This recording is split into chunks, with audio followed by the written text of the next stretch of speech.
All right, we're super grateful to be back with you, Misha.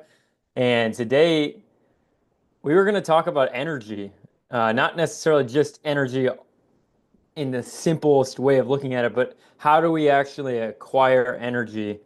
Obviously, everybody wants more energy. And so I just wanted to simplify your system as much as possible so that Yeah.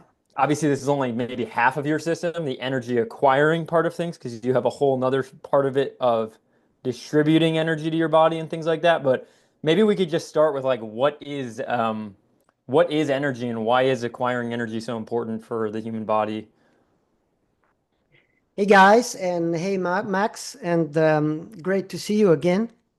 We always, I think, at least I always have fun with those interviews, and that's really great. I always take a chance to express basically my inner system as it is. That's what my protocol is basically um, a picture of what I mean is essential in terms of lifestyle, health, and how to connect the dots. So it's great, to express that. And I really believe that it's good to spread this idea, to take responsibility for your health and for your life into your own hands. And I believe the time, it's a high time to do it now for all of us. Right. So basically, what I'm really thinking of, because I'm an engineer, I think in terms of energy effectiveness, because, we can always get energy somewhere, but the thing is, how do we acquire it? How effectively can we acquire it, right? And how effectively can we distribute it? So it's basically the output is what we call energy effectiveness. And that what we really want to be closer to one. Basically what we get is what we can use and what we actually using. Unfortunately, it's not the case for all of us because there's always be some ineffectiveness in the system. That's how the the philosophy of life is functioning. So we will always get most of it, not the whole thing. So we cannot get 100% of what we get. We cannot transform 100% of what we actually get from food, from breathing, and from other sources. We're going to talk about it today. 100% into action, into thinking, into our physiological work, into movement. There's always be like 95% effectiveness. We really want it. But for most of the people, effectiveness might be somewhere around 50 or 60 because, chronic fatigue, which is, that's a reality for many people, things like that. Um, yeah. So basically, tonight I want to take you guys deep into something very practical because we need practical things, right, Max? We do. Yeah. And that's energy effectiveness. It's a practical thing. So, how do our cells actually acquire energy? And how can we make this process more effective? And so, what I will promise you, we're not going to swim in abstract theory. That's that's a good thing. So, it's basically about understanding why some people feel constantly drained while others seem to radiate energy. Even when life throws curveballs sometimes, And yes, if it all connects to what we breathe, what we eat, and that's what my protocol is about, basically. It's a Vitruvian man.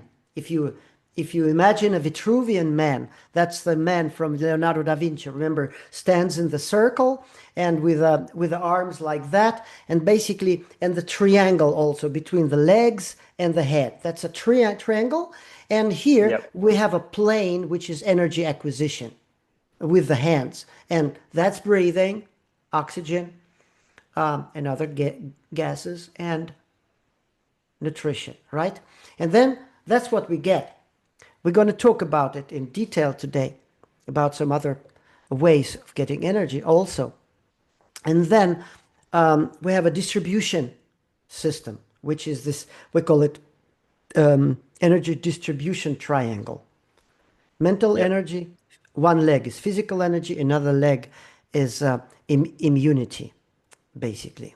Because our perception of the reality around us um, is controlling basically the balance between what energy is going to be used for physical work and what is going to being for used for immunity, because that's about balance of our nervous system, parasympathetic versus sympathetic. Sympathetic, it's physical. Parasympathetic opens up for immunity. If it's too much physical, then immunity is compromised.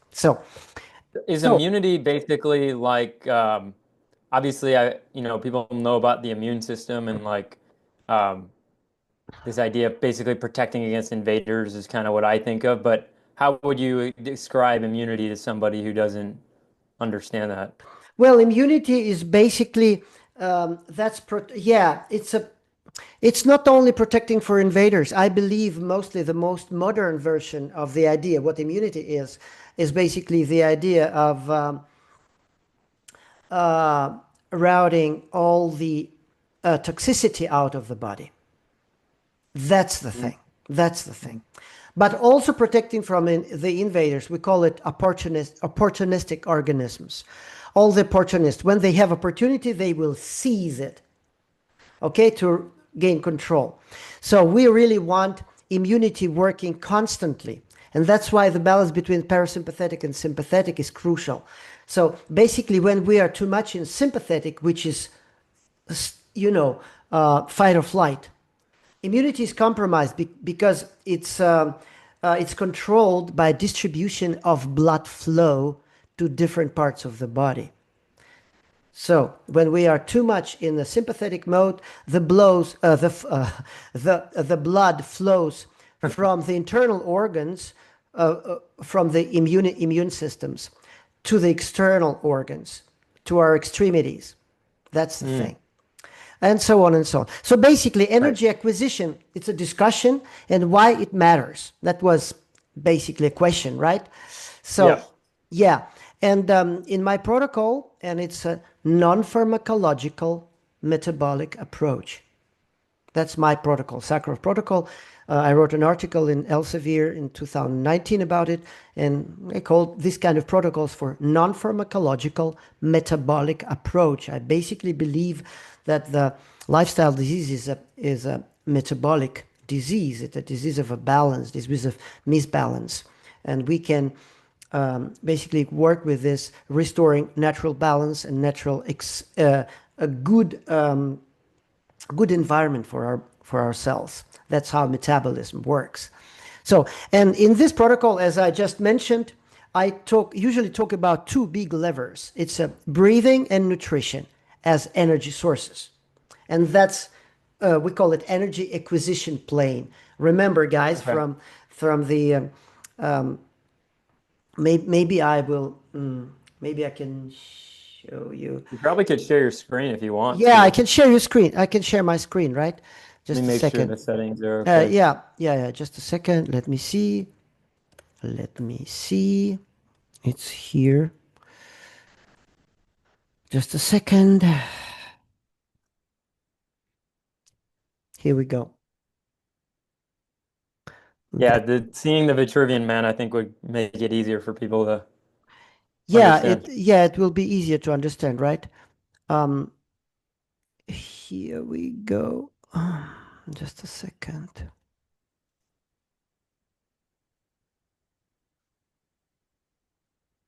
Here we go. Up. Sorry for a little delay, but it's coming here. It's coming here. Here we go. Oh, that's in Russian. Doesn't work. Let's take it in English. Hmm, just a second. I should have found it right away. That's okay. Here we go. Wait, it's worth the anticipation. Yeah, here we go. There we go. Can you see it? Yeah. So you can see it. That's basically what this protocol, that's my protocol, what it is about. It's connecting the dots of mental resilience, physical resilience, immune resilience. and in the view of nutrition and breathing as energy intake. So we have energy intake efficiency. You see the Vitruvian man is standing inside the circle. Can you see it, guys? Yep. Here, there. And that's basically energy intake, nutrition and breathing. And human environment on your left optimizes cellular environment on your right.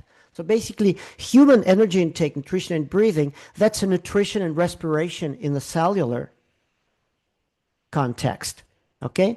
And energy distribution, mental, physical, and immune. In the cellular context, it'll be signaling, structure, cellular structure, and the ability to detox, and the ECF flow. ECF, it's extracellular fluid flow. So that's basically what it is.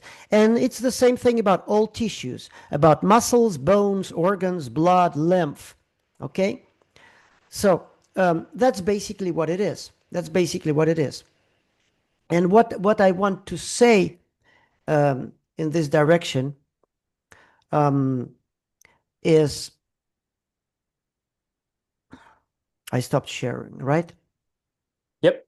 Yeah. And what I want to say in this direction, that's when we're talking about energy acquisition, the first thing is breathing. And it means that we are optimizing oxygen delivery. That's how we can optimize effectiveness of energy.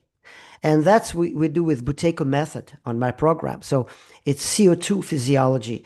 The more CO2, the more CO2 retention in our body, the more oxygen delivery to the cell. So the more CO2 in arterial blood, in the lungs and in the blood, the more oxygen it can deliver. Okay, Yep. from the red blood cells to the cell in our body. So that's basically, it's called Bohr law or Bohr effect. Okay. Yep. So, and nutrition means shifting away from sugar spikes and chronic glycolysis. Glycolysis is where we only get our energy for sugar, for glucose, for carbohydrates, into ketosis, which is a clean, very stable energy state. And then we can talk about also adaptation to first, second, third, and fourth stage of ketogenic adaptation, where we end up running very stable on a very little amount of substrate, energy substrate, which is food. So I'm eating now like only a half of what I've been eating for like 15 years ago when I started keto 15 years ago. Wow. So I'm eating only a half, and I have more energy stability, and I have more overall energy, and I do more things, and I do more sports than ever. Now I'm 60 next year, so that's what we're talking about, energy effectiveness. So together, those two, breathing and nutrition, they create a synergistic effect. Oxygenation improves, mitochondria starts working much more effectively, and that means that it burns fat more effectively. Inflammation goes down. And mitochondria is an interesting thing because, we need, like, in mitochondria, there's like 50 different enzymes they need to adapt to burn energy in a new way. So that's adaptation, what it is basically. So 50 different enzymes that are need to adapt over time. So, and this synergy is very, very strong. And I described it in detail. If some of you guys want to read about it, my article about Buteyko and keto, about synergetic effect, is free online on Elsevier. You can download it on So the ResearchGate. when I was a kid, I learned about mitochondria, and they always told me that their mitochondria are the powerhouse of the cell. I think that's what, like, everybody Exactly. knows that idea, but I don't Yeah. think not that many people maybe have a deeper concept of what a mitochondria actually is. So I feel like maybe we could talk about that a little bit because that's obviously very related to energy, right? I know you said kind of burning fat, but what else does, like, mitochondria? What's the role of that in the cell? Well, mitochondria is an interesting thing. Basically, mitochondria, it's an ancient bacteria. It's actually a bacteria. So from the time how the cellular organisms start to emerge, multicellular organism, it started with a single single cell organisms, and then they start working together, and basically there's it's called an organelle. It's one of the components of the cell, and it has a lot of different aspects to it. Mitochondria, a lot of different aspects. Most important is produce energy, ATP, adenosine triphosphate in English. Yeah. So again, it can work. It's mitochondria. You can think of it of a healthy mitochondria is an organelle that can shift to different energy substrates. Whenever something is more accessible than other, it will shift. For example, if there's fats, it will shift to fats. If carbohydrates, it will shift to carbohydrates, and so on. Unhealthy mitochondria cannot do it. Unhealthy mitochondria can only live on carbohydrate, and it cannot shift freely. And there's also unhealthy mitochondria. They cannot do the cleaning job inside of mitochondria. There's something you guys for sure heard about autophagy. Autophagy. It's a cellular process of cellular cleansing. So you see, there's also something called mitophagy. Inside of mitochondria, there's also a cleansing process that is cleansing the inside of the mitochondria of the debris of organelles, and inside of the cells of organelles that are not working. It's used for energy, actually. So it's called mitophagy, and mitophagy in unhealthy mitochondria are not working. So for us, it's crucial to keep mitochondria working and basically clean up the unhealthy mitochondria. And that's what, when we're talking about synergetic effect of oxygenation, good oxygenation and good nutrition, it actually improves the mitophagy, the process of internal cleaning of the very place where the energy in our body is made. This is big. This is big. So energy acquisition discussion, it's basically, it really makes sense. It's very crucial for us to understand. I'm very happy that you proposed this as basically the theme of today's webinar, because people think energy is about calories in, calories out normally, and right. In my view, and that's non-pharmacological metabolic approach, which Sakharoff protocol is, energy is about how effectively cells acquire and use energy without creating entropy. And entropy, it's an interesting thing. Basically, entropy is chaos. And there's always some degree of chaos in the body. In every system, there will always be some degree of chaos. So our idea is to bring down the percentage of the places in the system where there's chaos. So we really want to organize things to run in a predictive manner. Okay? Right. And that's what health is. That's what health is. And again, before 30, 35, the human system, it works kind of automatically, because evolutionary speaking, evolution and nature want to keep you healthy before 30, before 35, where there's you made some children, you put some children into life, and they are kind of teenagers, maybe close to being teenagers, where they can somehow be an autopilot by themselves. So, so there's a natural processes, a natural evolutionary process that are working for you before 30, 35. And after 35, there's no way back. You have to uh, be able to create a good environment for your body cells, because the evolution and nature is not interested in you anymore. It's not, there's no natural health after 35. Some people say about 40, but I think what my experience for 15 years working with online courses with both young people and most older people like in 40s, 50s, I can see that after 35 there's a clean change. So that's why you guys, I don't know, maybe there's a lot of young people listening to this webinar. So you guys, you need to be very much aware that you are enjoying natural health right now.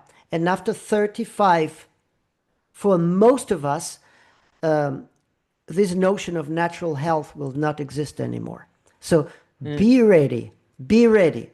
Don't, I mean, behave in a good manner for your body.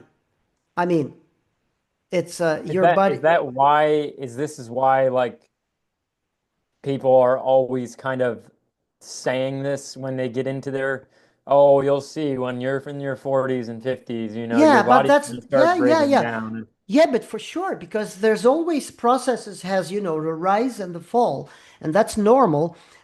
In some cultures, they used to talk about death, like in Mexico, for example, Mexican culture, the death is a part of life. In many European cultures, and I don't know about American, I think it's the same. It's a kind of the death. It's a kind of a taboo, and we don't really work with energy life process. And what we're talking about today, we're talking actually about energy life process. So Right. next, I would take what is energy? Why is acquiring energy important? At the Yeah, right. simplest level, mitochondrial level, energy is our capacity to do work. At the cellular level, at the mitochondrial level, it's ATP. That's energy dollar, so to say. But more important than ATP is how efficiently we can acquire it and how little waste we generate in the process. That's basically what I already talked about. That's about energy effectiveness. Closer to one, no waste. Now, that's impossible. Every system will have some waste, okay? But how little waste we can generate in the process. So, inefficient energy, it's inflammation, it's hypoxia in the tissues, it's fatigue, and it's accelerated aging. And when we talk about effective energy, that's what we really want. That's resilience. That's basically this allostatic resilience triangle I talked about. I just showed you that this one, you see, What it's is the called what does the allostatic mean? allostatic resilience triangle. See, mental resilience, physical resilience, and immune resilience. Allostatic, it's um, it's basically you can see me now, right? I stopped Yep. sharing, right? So allostatic, homeostasis, right? Homeostasis, it's a stability of the system. So inside of your body, there's a homeostatic balance, and it's regulated by pH of your tissues, of your blood and of your tissues, by your breathing, by nutrition, many different things. And it's very, very stable.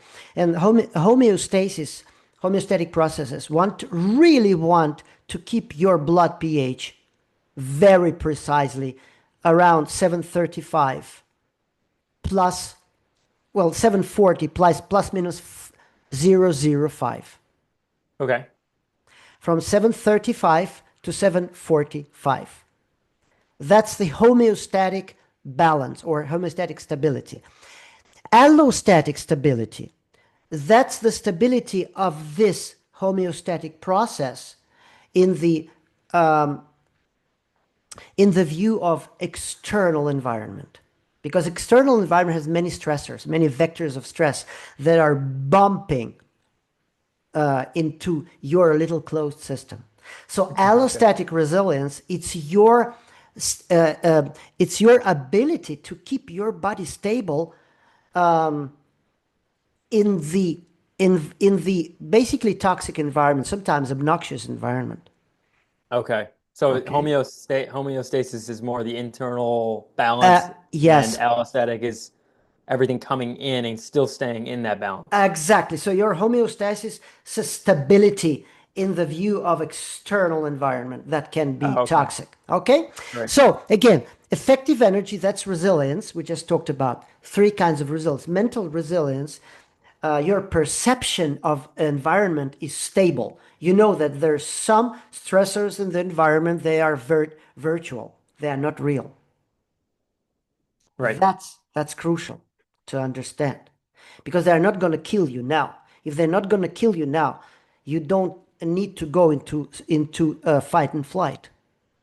Okay, that's basically simplifying it a little bit, right? So, and physical resilience, that's your physical resilience of the body. Immune resilience, that's your ability to keep good balance between sympathetic and parasympathetic, to not disable your immunity, basically.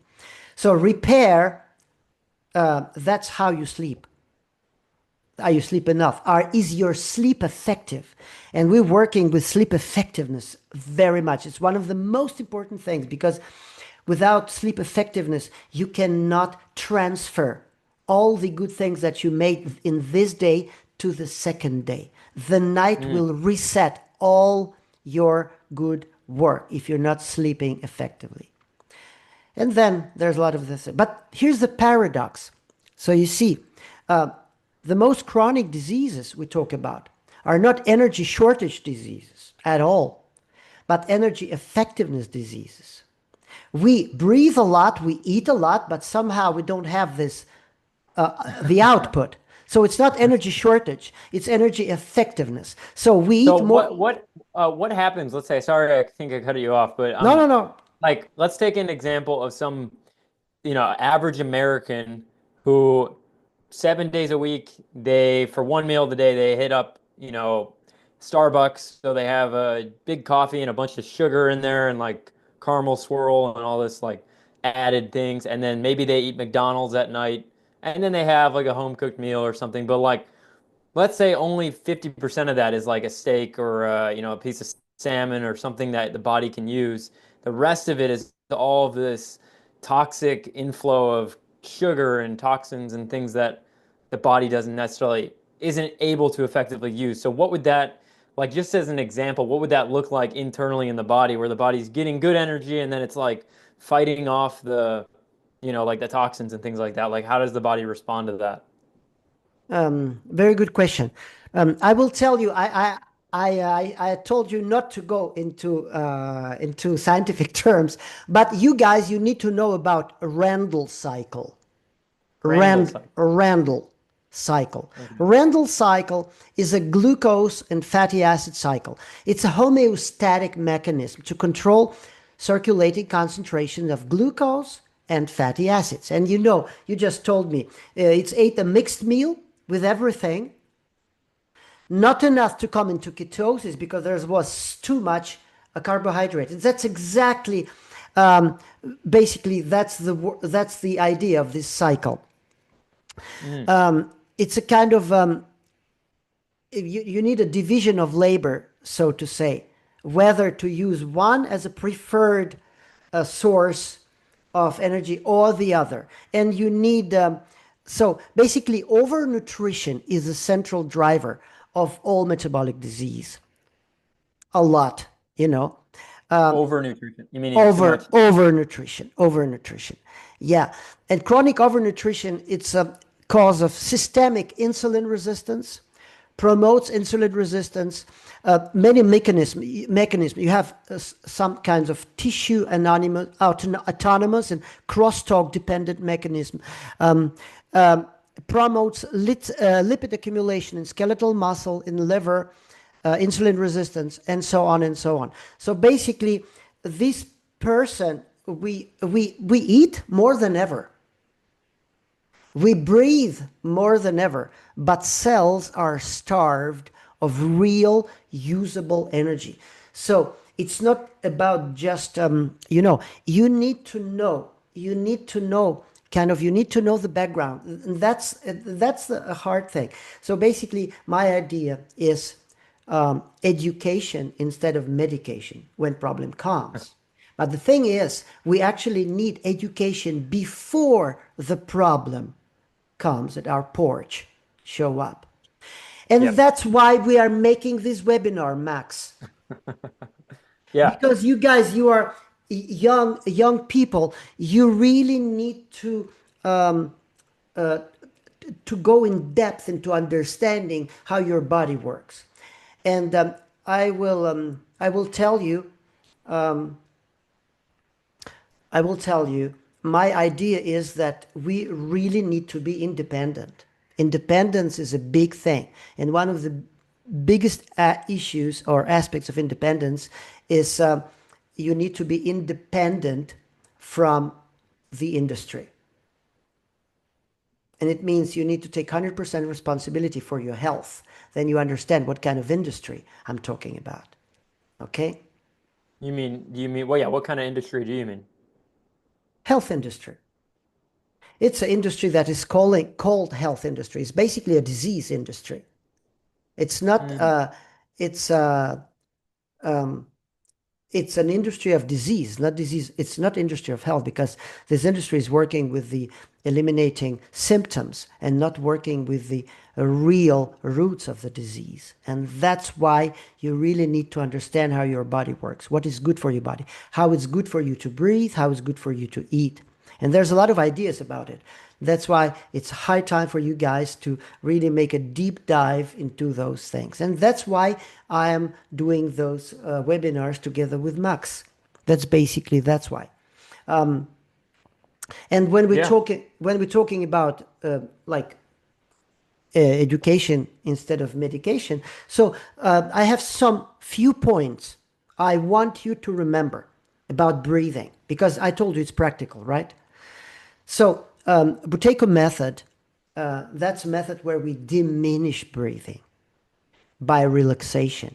There's some exercises, and we can measure the amount of carbon dioxide in our blood. The more carbon dioxide in our blood, the more oxygen released into tissue. So basically, we retrain our body to stop overbreathing. And that's a very practical aspect, also for athletes. So more CO2 retainment in the lungs. We have this, I told you, Bohr effect, Bohr effect, Yep. more oxygen released into tissues. And less, how do you call it? Less accumulation of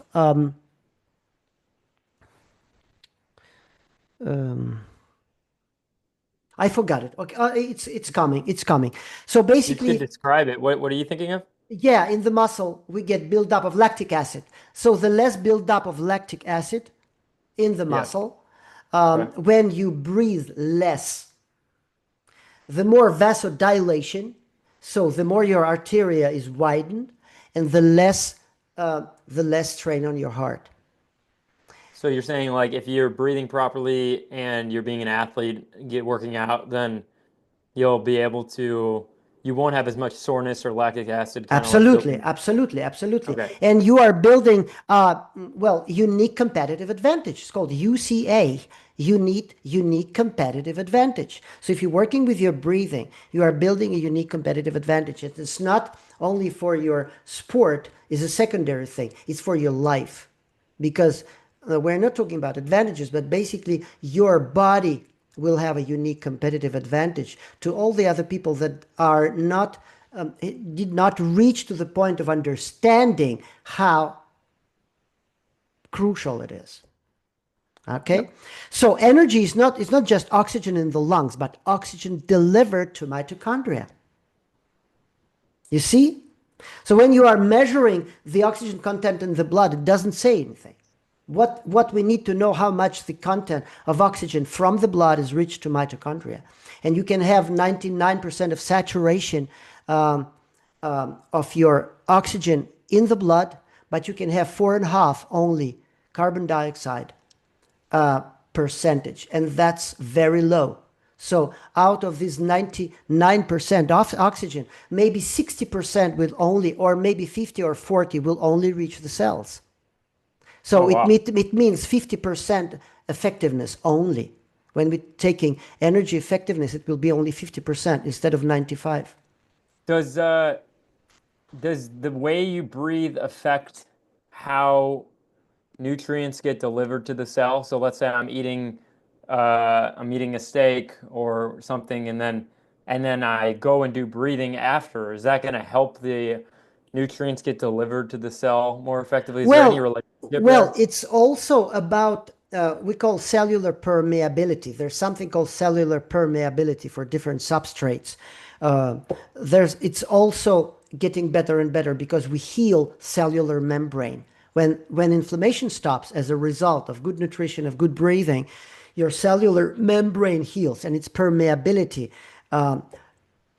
it gets better. So you have also better effectiveness at getting the actual micronutrients, not just in the extracellular fluid, but also inside of the cell. So that's a good point.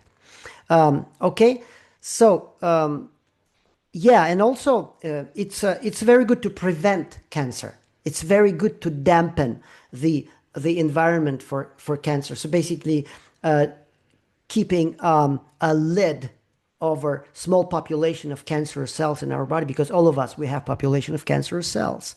They're just, our immunity keeps a lid over them. And those Oh, are wow. also, yeah, yeah. And those are also kind of pathogens. They are, they are opportunistic organisms. Also, we have, all of us have cancer populations of cancerous cells, but they are not, they are controlled. And the thing is, if we have higher CO2 content in the blood, it also creates a mild metabolic acidosis, a reduce availability of the some nutrition for tumors called glutamine also. Hmm.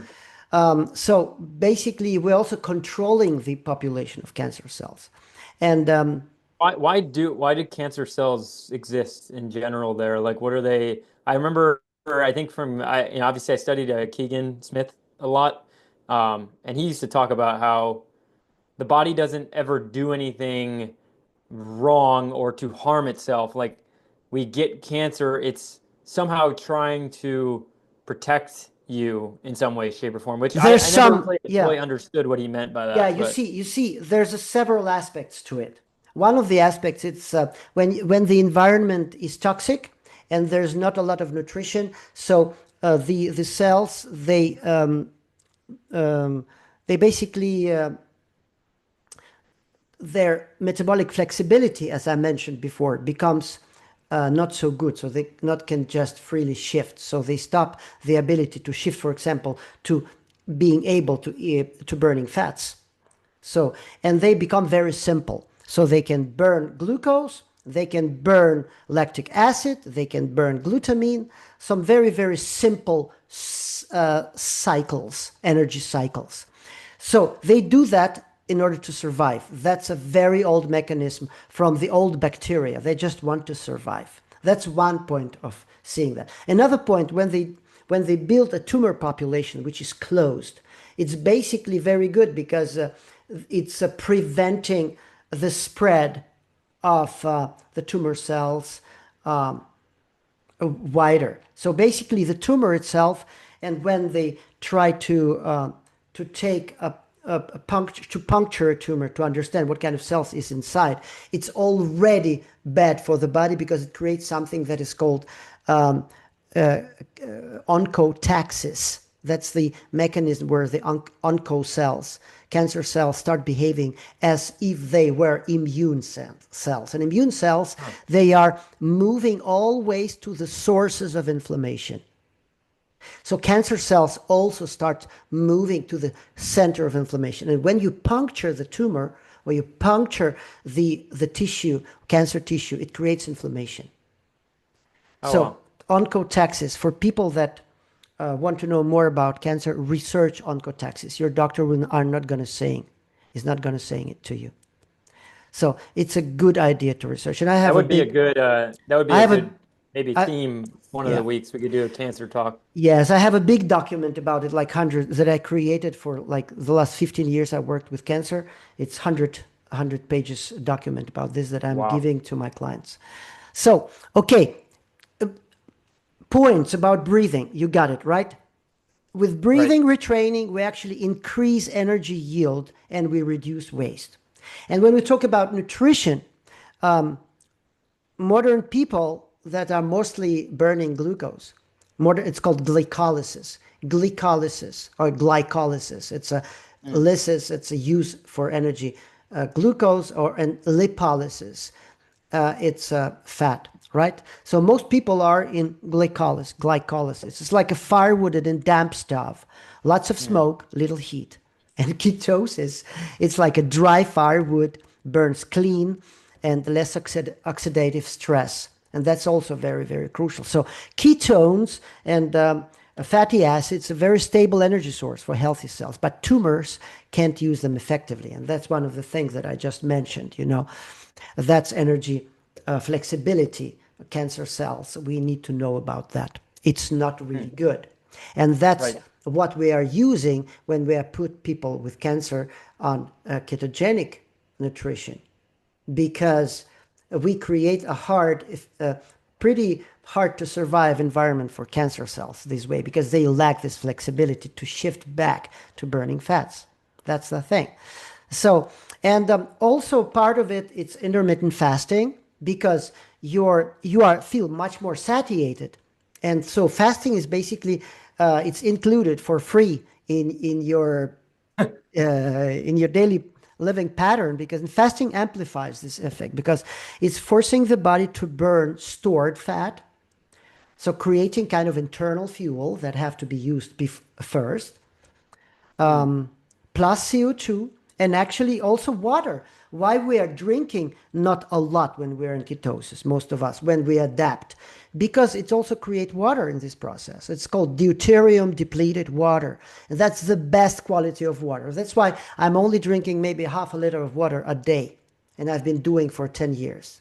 Half a liter Wow. to 1 liter a day. Also, when I'm practicing sports, I never drink. People drink like crazy. Like I'm playing on court 3 hours on court. I don't drink water at all. And that's the thing, because when you are keto adapted, you create this deuterium depleted water. That's the best quality of water. The same water that camels create when they are traveling for weeks in the desert, because they use fat from, you know, from their bags. So you're drinking about 17 ounces of water, and then that's how ounces is like half a liter about. Yeah, I'm drinking about half a liter of water a day. Wow. So where does this whole That's because I'm keto so, adapted. I've been in ketosis for 15 years. so let's say you weren't keto adapted, how much would you be drinking? Because there's like the whole the hydration movement I in know, I know, society, I know, right? I Of know. 100 ounces of water or whatever. Yeah, yeah, yeah, yeah. But that's because they are not creating this water. They are not in ketosis. And when you burn fat, when you are really adapted to burning fat, you create internal fuel, you create CO2, and you create deuterium depleted water, best quality water that you can buy for many, many dollars.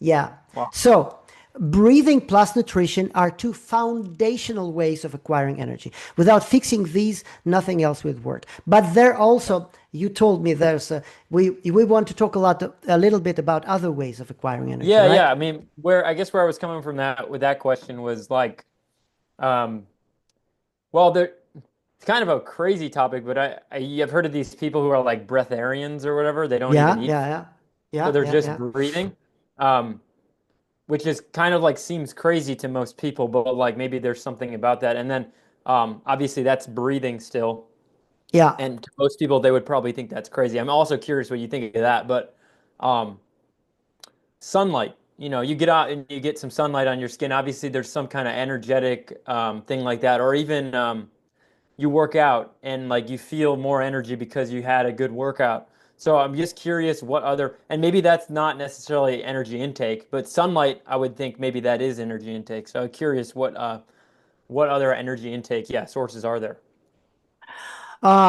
Okay. That's right. There's sunlight. That's basically what we call environmental energy sources. That's what I would call environmental energy sources.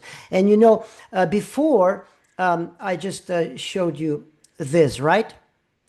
If you see Yeah. it, this little in the middle, you can see this, right? Yeah. You see the little point here. And Okay. this is one pointed focus. That's my old, that's 6 years old picture.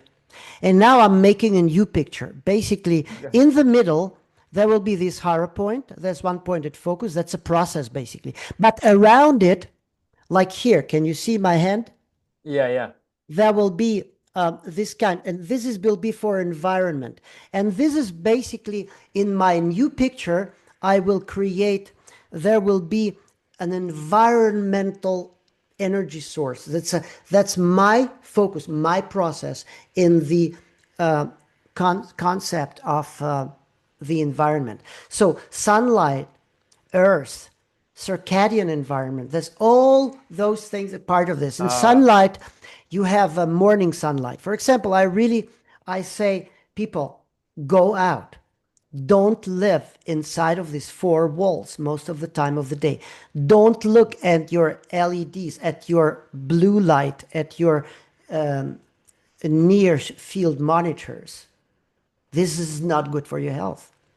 So basically, when we're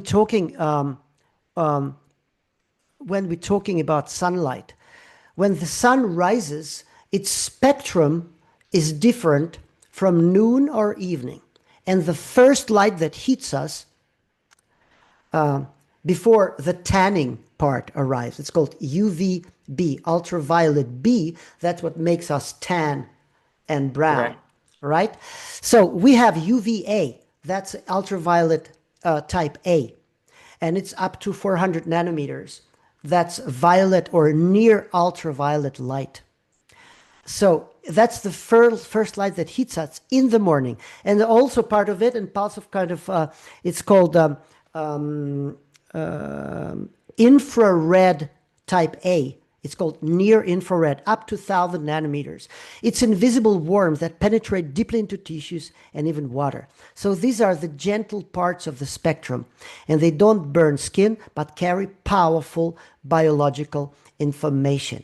And you have to, guys, you have to understand. We talked about mitochondria.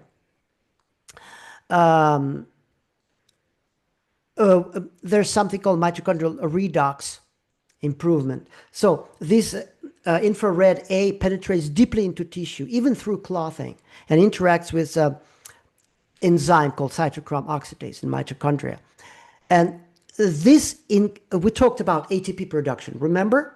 So it makes ATP production more effective. You just have to remember, when you see morning light, when you're out in the morning, it increases your ATP production in the mitochondria.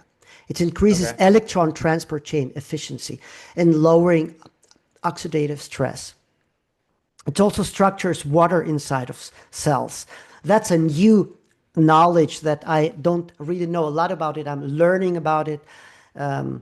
It's like work of some very, very interesting researchers like Pollack, exclusion zone water, and it's like structured water. It further improves redox potential, energy storage. So basically, what is called this redox, raising the redox state, it's meaning mitochondria are better charged, more resilient, and less prone to slipping into glycolysis. And basically, they can keep on improving their effectiveness on fats also. This is really, really crucial. So studies show that 2 hours a day sunlight is linked with lower risk of cancer, with lower risk of many other diseases. And Wow. so sunlight is not just vitamin D. It's a signal that controls our biology.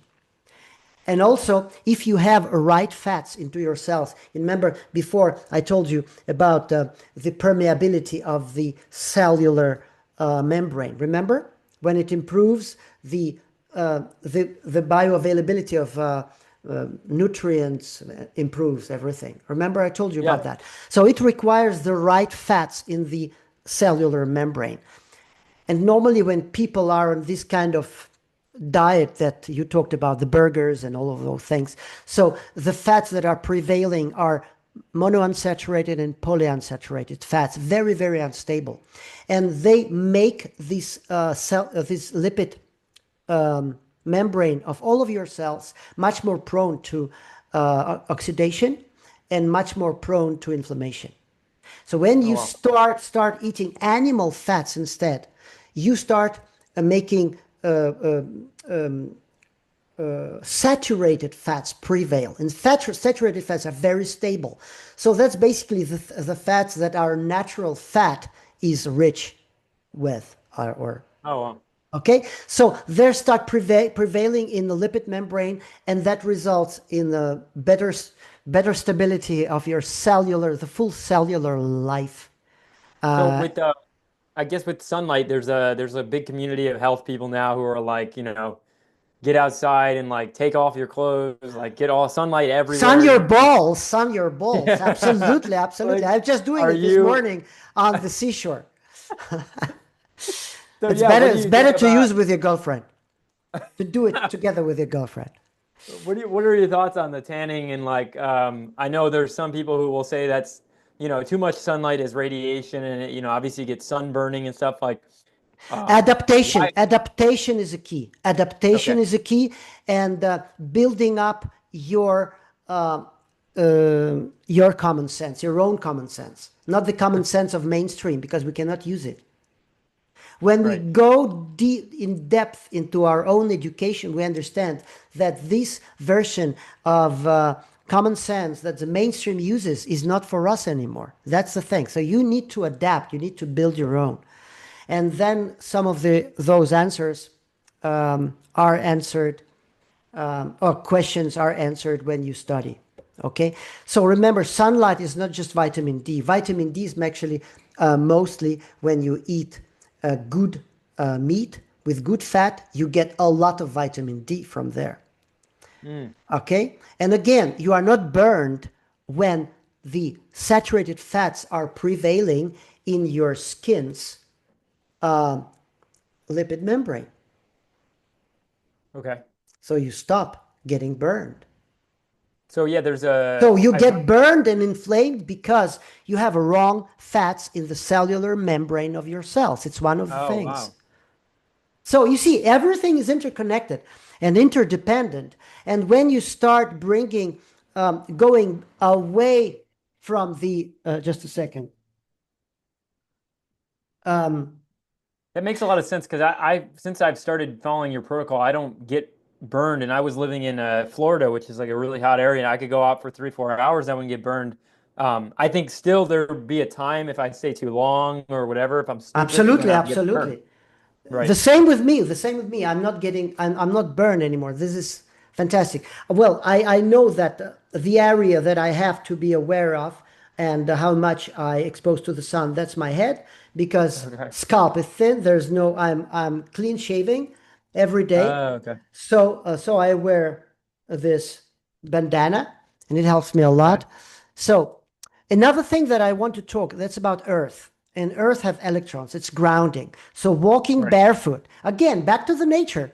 I mean, we are building our own common sense. Remember that. Swimming in the sea, contact with the soil, transfers free electrons from the soil. And this is also a source of energy. They neutralize excess free radicals, stopping inflammation, or reducing inflammation at least, right? Improving microcirculation, and many, many diseases that we are having, it's a disease of microcirculation, of lack of microcirculation. It's literally like plugging ourselves back into the planet's battery. That's what it is. That's what Wow. it is. And then, if you really care about your sleep, that's also, it's not a direct energy source, but somehow it's affecting a lot the energy turnaround. So basically, the whole energy efficiency idea, circadian environment. So if you reduce blue light, also in the day, but also at night. So Okay. LED screens like 5000K are not your friend. So use warmer spectrum in the evening, closer to firelight. So Right. move to the country where you can make fire. I mean, you Get can away from the have city lights. natural light. Yeah. So this keeps your inner. clocks Is that where aligned you live? with the sun. You Yes, live yes, away from yes. the city? I lived for now 30 years away from the city. First in Denmark, I moved from Copenhagen in 95. Mm. So it's like 30 years ago, exactly 30 years ago. And Do then you ever do you go into the cities? Do you I spend go time to there? the cities. Yes, I love cities. I love Have- sometimes I listen to some music, I play some concerts, and Oh, yeah, I eat at the restaurant sometimes, and I see some friends. But it's good. Uh, it's 1 hour drive to the city from here where I oh, okay. live. So, but I'm walking barefoot every day. I'm swimming in the sea every day. I have contact with the soil every day. So Wow. that's well, people will say that's Do an you have any practical? alternative energy source. It's not at all. It's not at all. That's a natural energy source. We forget it. Planet's battery, it's a natural energy source. And planet's Wow. battery and sun's batteries are connected together in one system. Yeah. What would be like a daily recommendation for people like grounding or sunlight? I mean, I know you said the 2 hour study or whatever, but is there like a certain Get thing you tell earlier, your get clients? up. Yeah, get up earlier. And in order to get up earlier, go to bed earlier. So Mm. this is we call it sleep hacking. There's a kind of energy hacking. There's a lot of different terms, and I believe I eat now once a day. I eat now once a day. I eat not a lot, but it's enough for me. Sometimes it's twice a day. It's not like always. Twice a day, once a day. When I eat once a day, my energy is much better than if I eat Wow. twice a day. Much better. So energy efficiency is much bigger. And I eat mostly raw meat. As you know, I'm doing carpaccio all the time. It's a carpaccio diet, if you can say. Well, I want to start trying it because mine is yeah, not yeah, as yeah. advanced as Yeah, yours. so So, I eat everything, and my girlfriend also, and she slipped with many autoimmune diseases. She had a called plethora, like a bouquet of diseases, wow. and she's now free of all of those diseases. And the Wow. level and her yeah, her levels of protein in the blood was very, very low for all of her, like 50. Now it's 80. Now it's normal for Oh, the wow. first time. For the first time. So everything really makes sense when you go back to your evolutionary roots. Before we stop, I really want to to take another alternative energy source. Yeah, let's go That's for it. one more I dimension. think this is okay if we go long. I think this is such a useful guide for people Yeah. with energy that, So basically, if you ask me, it's deeper than molecules and deeper than photons, like that defines physiology somehow, the mainstream physiology, and also, yeah, the physiology that absolutely makes sense. And there's some aspects of it that I want to talk about. It's called your life purpose. It's the ability to connect to your middle. That's the Hara point. That's the process, effortless mastery. That's energy. That also an energy. They are components of energy fields. And sports people, especially in the martial arts, they know what Hara is. That's a lower Dantian. That's the one of the three 3 points. We have 7 chakras in Indian system. We have 3 chakras in Chinese system, and we have only one in Japanese system. In Japanese, we call it Hara. That's the center, 2 fingers below the navel. huh. That's the Okay. top of your belly, and the ability to anchor in the senses, basically to be in your body while you're thinking, while you're feeling. This is called Hara. Japanese, not martial artists, but real samurai for 300, 400 years ago, they used to call this point for living silence or stillness in action. So for me, Hara is the place where the purpose of life and physiology they meet. When we anchor in this point, when we learn, and that's what we're learning on our program, right?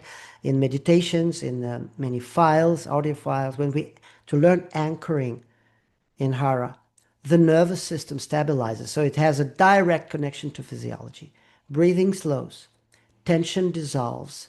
The energy we used to waste on worry and like a contraction, muscular contraction, is freed up for life itself. So Hara is not just a point, it's an extended energy field. It has the same purpose we just talked about, circadian environment that that gives that basically helps to make the energy more effective. The same thing with Hara. And we can connect Hara with life purpose, because without purpose, every clean energy leaks out. And that's my main idea. That's why I want to talk about life purpose. I want to talk about your becoming a creator, your creativity. And you don't keep the creativity for the later parts of life. Use Uh-huh. your ability to create right where you are, or you're 25 or 30. Okay? Yeah, is there this is kind of like a almost like a spiritual element of the horror point where Absolutely. Yeah. you're aware. It's like an awareness or a consciousness and like so you say you're in your body, but it's almost like you're aware that you're in your body. You're kind of like the observer of that. You know, engineers, they are really frightened of this idea of talking about spirituality. And I've been for many, many years. And, Okay.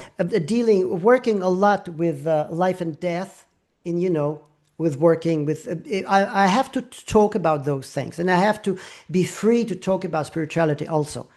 And it's not about death. It's actually about life. Spirituality is about life. It's about being this moment, about the ability to use this energy field, actually.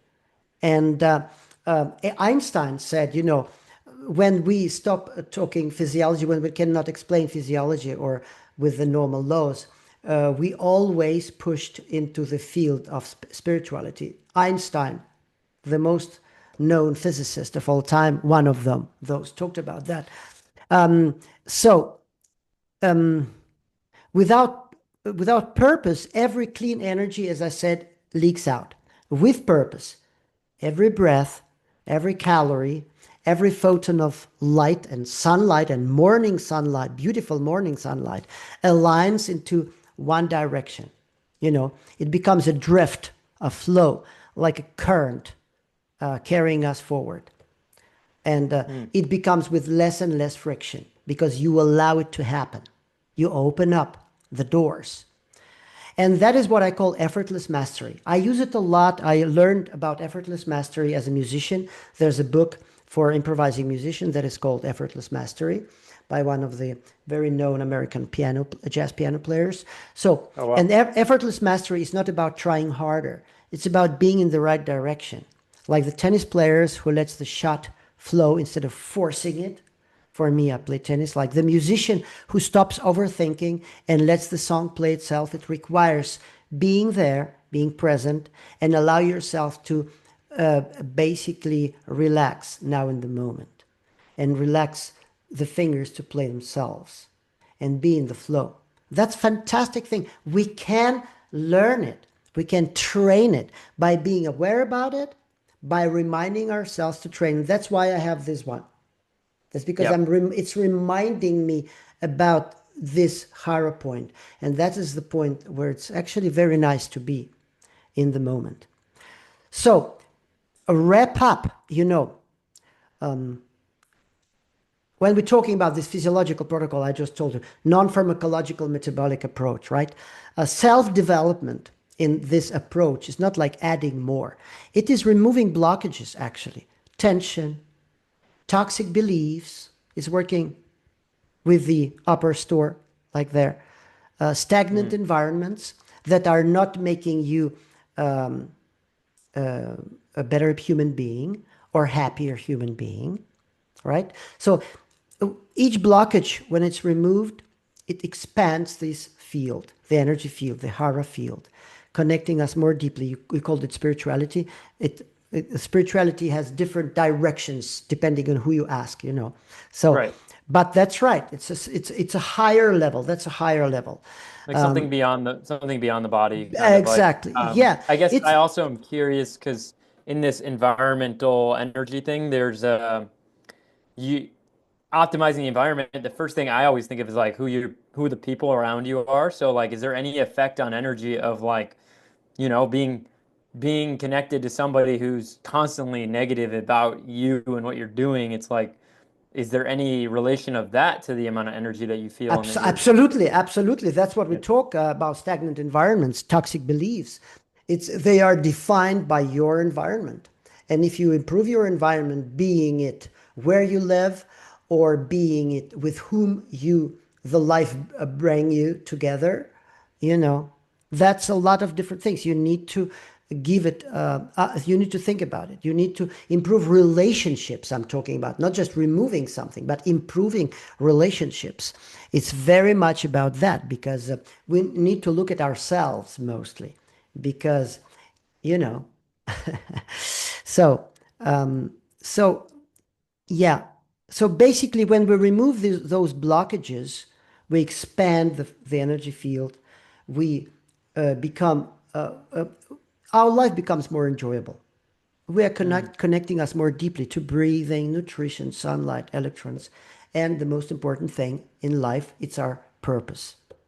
And that's why I say the most powerful source of energy is not what we eat or breathe, but who we choose to be moment by moment from this center that we're talking about, from our center. Wow. So, yeah. So that was about energy effectiveness. It's a kind of a new frontier in a way, you know. It's not about buying more supplements or more effective supplements or more getting more calories in, calories out. It's not about that. It's about breathing less. It's a paradox. Eating cleaner. Maybe one other last topic before we finish it off is caffeine, because caffeine is like when you think of energy, it's like you got your morning coffee, you've got your tea or energy drinks. That's a really Yeah. big thing now. What do you think about that? Um, Caffeine is a hard coffee action in our body has several aspects. It has basically a direct effect somehow on the effectiveness of our work. But also you have a direct effect on the health, on reversing chronic inflammation, on the metabolic syndrome. There's many aspects of it. There's aspects of iron, for example, iron, but it's also about tea. Also, it's about and we hear a lot of different aspects about it. You know, we can talk about it as something that we cannot live without, and it's very, very hard to detach ourselves from. That's the most important aspect because we cannot. Most of people that are coffee drinkers, they cannot live without it. I diminished my coffee intake to 1 cup in the morning, one little cup in the morning, and not more. You still do that? Yes, yes. Oh, okay. Um, so, um, so you know, for healthy people, there is no problem with the absorption of iron, for example. But for those who are iron deficient, it's best not to drink coffee because it contains polyphenols that have affinity for iron. That's interesting. And those are the same polyphenols that are advertised as offering health benefits due to their antioxidant properties. Triglycerides, also another aspect of coffee. We talk about leptin sensitivity. Leptin sensitivity is basically the hormone that is regulating how much you're eating and when you are getting satiated. Okay? So most of us, we eat too much, so our leptin sensitivity is bad. So we have to restore the sensitivity to this hormone. It's a paramount importance for our work normalizing hormonal regulation for all of us, cellular signaling function, and so on. And for fat burning adaptation, it's seriously a problem for triglycerides. Because when you're drinking coffee, we can see that the triglycerides tend to be very, very high, and you are not adapting to burning fats very effectively. And if you have very high triglycerides in blood, drinking coffee does not help. So you will not be Mm. able to restore normal metabolism fully. But again, that's for people that have no health problem. And I can tell you, it's not a lot of them on this earth. Okay. And again, coffee is blocking adenosine receptors, and Yeah. it can do more than reduce tiredness. It also dilates and constricts blood vessels. We have to understand that. So different people have different reactions to this type of impact on the cardiovascular system. Actually, coffee can basically be called. We talked about CO2. The more, the better. CO2 in the body, right? We want to have a detention of CO2. It's actually can be called a CO2 action antagonist. You can Okay. actually quote me on that. That's a new way of thinking, but I researched a lot of this. So if you are not healthy and want to have some profound metabolic healing, you need to start with weaning off coffee. And I'm exposing many details. I have a course about chronic fatigue syndrome, 2 weeks course. And there I'm exposing many details of how adrenal fatigue and cortisol resistance work together against your mitochondria and what we have done to stop and reverse that action. So Oh, wow. there's a lot of aspects of it. It's also theobromine. It's not only caffeine, there's theobromine. Remember that coffee is not only about caffeine, it's also theobromine that causes vasoconstriction in the kidneys. That's a reverse action of caffeine. All the good coffee places, they serve a glass of water, with your coffee, like classy coffee places. And when you drink, after like 10 minutes after your coffee is there, and you drink your water, then theobromine reverse actions effect sets in. So drinking water diminishing the length of the theobromine action phase. It's complicated. So Yes. basically, I would say if we are practical, right? Action number one, drink coffee for pleasure, not for this famous energy boost. That's the first thing. So diminish the Mm. portion slowly. So practical action number two, for intensive healing, coffee should be allowed only after full regeneration and in moderation, like I'm doing. I had heart problems. I have a lot of different metabolic problems. And now I'm working normally, almost. And I do it in moderation. Okay. And, Good to hear. action number three, watch Misha's podcasts together with Max. Yeah, we got to keep doing this. They're so good. Yeah, yeah, yeah. So, Awesome.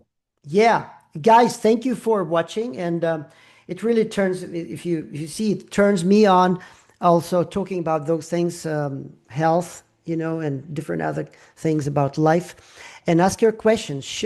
Write to Max, write to me, and give us good ideas what you think are the things to talk about that gives high value for you. Yeah, Okay, that would be awesome. yeah, Definitely. yeah. Write in the comments. I'm going to post this on my channel too, so Very good. Very good. hopefully help some people. Okay. Okay. Great. It's 1 hour 15 minutes or something. That's Yeah. great. That's great. So we hit a stop button, right, Max? Thank you very much, guys. And Max, thank you for inspiring questions and routing the giving me some new directions. That's really, really great. Yeah, that was a I lot of love it. fun. I love it. Love you, man. Love you too, man. See you guys. Bye.